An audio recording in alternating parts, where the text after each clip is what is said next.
যদি আমার মনে ভালোবাসা এসে যায়, যদি তোমার মুচকি হাসিতে প্রেমে পড়ে যায়, বিবি রে যদি আমি তোর মহব্বতে পড়ে যাই, যদি তোমার ভালোবাসায় পড়ে যাই, আমি আব্দুল্লাহ যেতে পারবো না। আমার রাসূল আমারে খুঁজবে, আমার আব্দুল্লাহ কই, আমার আব্দুল্লাহ কই। না রে বিবি না, আমি তোমার সাথে দেখা করতে পারি না। বিবি উত্তরের জবাব দিয়ে বলে, গো স্বামী জান আব্দুল্লাহ, আল্লাহর কসম দিয়ে বলি, সৃষ্টিকর্তার কসম দিয়ে বলি, আমি তোমারে কোনো প্রেম নিবেদন করব না, আমি তোরে কোনো মুচকি হাসি দেব না, আমি তোরে প্রেমের জালে ফেলব না। বিবি রে ও গো স্বামী জান, আমি একটু তোমার চেহারাটা দেখতে চাই, যেন কাল কিয়ামতের দিন। কোন দিন? কোন দিন?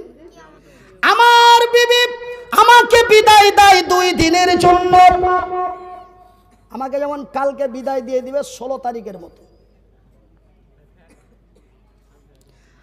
আমার বিবি আমাকে বিদায় দেয় 2 মাসের জন্য, আমার বিবি আমারে বিদায় দেয় 6 মাসের জন্য, আমার বিবি আমারে বিদায় দেয় 9 মাসের মতো, আমার বিবি আমারে বিদায় দেয় 2 বছরের মতো।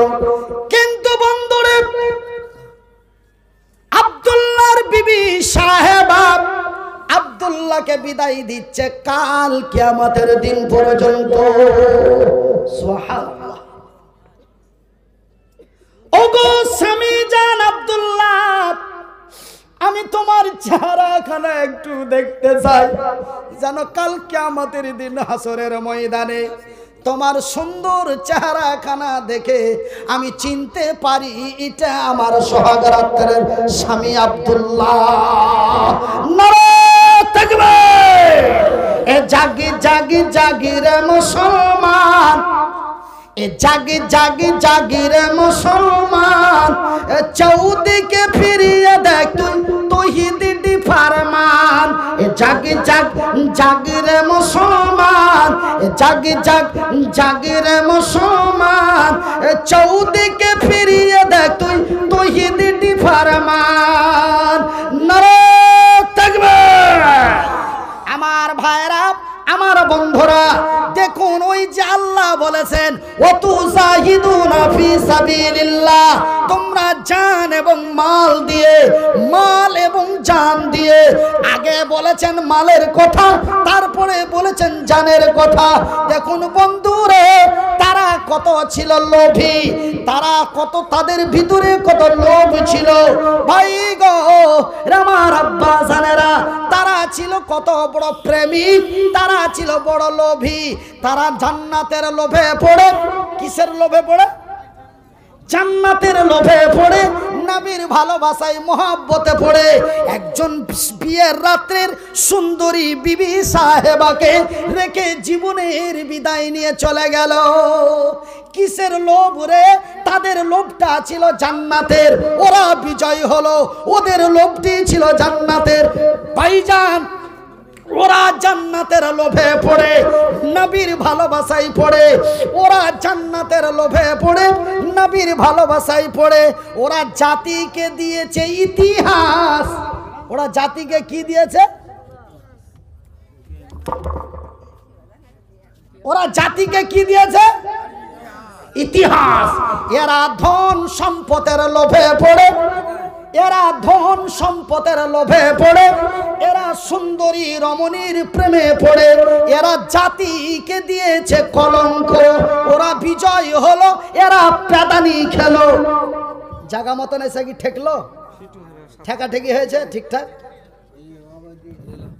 ঠিকঠাক হয়েছে? জায়গাতে এসে সেম করে ভিড়িয়ে দেওয়া গেছে তো। ওরা জান্নাতের লোভে পড়ে, নবীর ভালোবাসায় পড়ে, ওরা বিশ্বকে দিল ইতিহাস। এরা ধন সম্পদের লোভে পড়ে, সুন্দরী রমণীর প্রেমে পড়ে, এরা জাতিকে দিল কলঙ্ক। ওরা বিজয় হলো, এরা বঞ্চিত হলো। ওরা বিজয় হলো, এরা প্যাদানি খেলো। সেই দিন ভারত, সেই দিন সেই দিন মক্কার কাবা, বাইতুল্লাহ, মসজিদে হারাম, হারামের সুরক্ষা হলো ভারতের বাবরি মসজিদ ভেঙে দেওয়া হলো। সিস্টেমটা টোটালি উল্টা। সেই দিন মক্কার কাবা মসজিদ, কাবা বাইতুল হারাম, মসজিদে হারামের সুরক্ষা হলো, ভারতের ঐতিহাসিক মসজিদে বাবরিকে ভাঙা হলো। তার কারণ একটাই, আজকে আমরা ধন সম্পদের লোভে পড়ে, সুন্দরী রমণীর মায়া জালে মহাব্বতে পড়ে আমরা নিজেকে নিজে বরবাদ এন্ড ধ্বংস হয়ে গেছি। ওরা বিজয় হলো, এরা বঞ্চিত হলো, ওরা বিজয় হলো, এরা লাঞ্ছিত হলো। আমি মনিরউদ্দিন আপনাদের বলতে চাই, আমি মনিরউদ্দিন আমার পাড়ার, আমার এলাকার মানুষ, যুবক তরুণ বন্ধুদের বলতে চাই, আজকে আমরা ভারতবর্ষের মাটিতে যদি মক্কা, মদিনা, তায়েফের মতো শান্তিময় বিরাজ করে সত্যের পতাকা উঁচু করতে চাই, তো মদের বোতলগুলি ভেঙে দিয়ে, সুদের খাতা থেকে নামটা কেটে দিয়ে, অন্যায়ের মুখে লাথি মেরে, বাতিলের মুখে ঝাঁটা মেরে একটা মাতালকে যদি মেরে ফেলে দিতে পারো, আল্লাহর রহমত তোর উপরে প্রতিদিন রাত্রে নাজিল হবে। একটা মাতালকে যদি পিটিয়ে মেরে দিতে পারো, ওকে আগে ছুটাও, খুব সুন্দর করে ছুটাও, ছুটাইতে না পারলে পিটিয়ে মেরে দাও, আল্লাহ খুশি হবে। এমন মাতালের দরকার নাই। কেন? জান্নাতের মেন রাস্তাই হলো মালকে, মদের বোতল ভেঙে দেওয়া। জান্নাতে যদি যেতে চাও, ভারতের মাটিতে যদি শান্তির বিরাজ করতে চাও, তো মদের বোতলগুলি ভেঙে দাও। আর নাম্বার 2, সুদের খাতা থেকে নামটা কেটে দাও। অন্যায়কে প্রশ্রয় দিবেন না। তারা মাত্র 3000-এ বিজয় করলো মক্কার মাটি। আমরা আজকে 3 লক্ষ, প্রায় কয়েক লক্ষ মুসলমান ভারতের মাটিতে। আমরা অনেকেই এমপি এবং এমএলএ আছি, অনেকেই মুখিয়া, সারপঞ্চ, বড় বড় ডন আছি, তবুও কেন আমাদেরকে কুত্তার মতো মার খেতে হয়? আমাদের চরিত্র খারাপ, আমাদের ব্যবহার খারাপ, আমরা নিজেকেই লাঞ্ছিত, আমরা নিজেকেই বঞ্চিত। ভাইজান, আমি মনিরউদ্দিন বলছি, মুসলমানেরা যদি আজকে ভারতবর্ষের মাটিতে মার খায়, মুসলমানের দোষেই খায়। তার কারণটা হলো ভাইজান, আমেরিকা থেকে নিয়ে লন্ডন পর্যন্ত, জাপান থেকে নিয়ে কুয়েত পর্যন্ত, ভারত থেকে নিয়ে পাকিস্তান পর্যন্ত, হিন্দু, জৈন, বৌদ্ধ, খ্রিস্টান, ইহুদি, নাসারা, এমন কোন জাতি ধর্ম কোরআনের উপরে আঙ্গুল তুলতে পারেনি। কিন্তু এক মুসলমানের বাচ্চা, ভারতেই তার বাড়ি, উত্তর মধ্যপ্রদেশে বাড়ি, নাম তার অসীম রেজভি। সেই অসীম রেজভি কোরআনের 26টি আয়াতের উপরে ভারতের সুপ্রিম কোর্টে মামলা দায়ের করলো। এখন অসীম রেজভি বর্তমান হিন্দু ধর্ম গ্রহণ করে আছে, তাকে মুসলিম জাতি থেকে বের করে দেওয়া হয়েছে, বলি আলহামদুলিল্লাহ।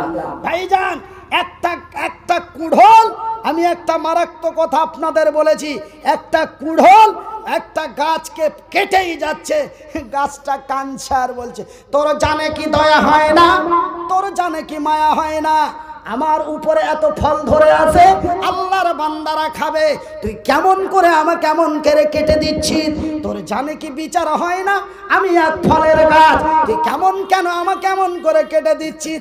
গাছ কুড়োল বলে, রে আল্লাহর সৃষ্টি গাছ, আমি কুড়োল তোকে কখনো কাটতে পারি না, কাটার মতো ক্ষমতা আমার নাই, আমি তোরে কোনোদিন কাটতে পারবো না, কাটার মতো সেই শক্তি আমার নাই, কিন্তু জানিস রে, তোর জাতি আমার সাথে আছে, তোর জাতি যদি আমার সাথে না থাকতো তোকে কাটতে আমি পারতাম না।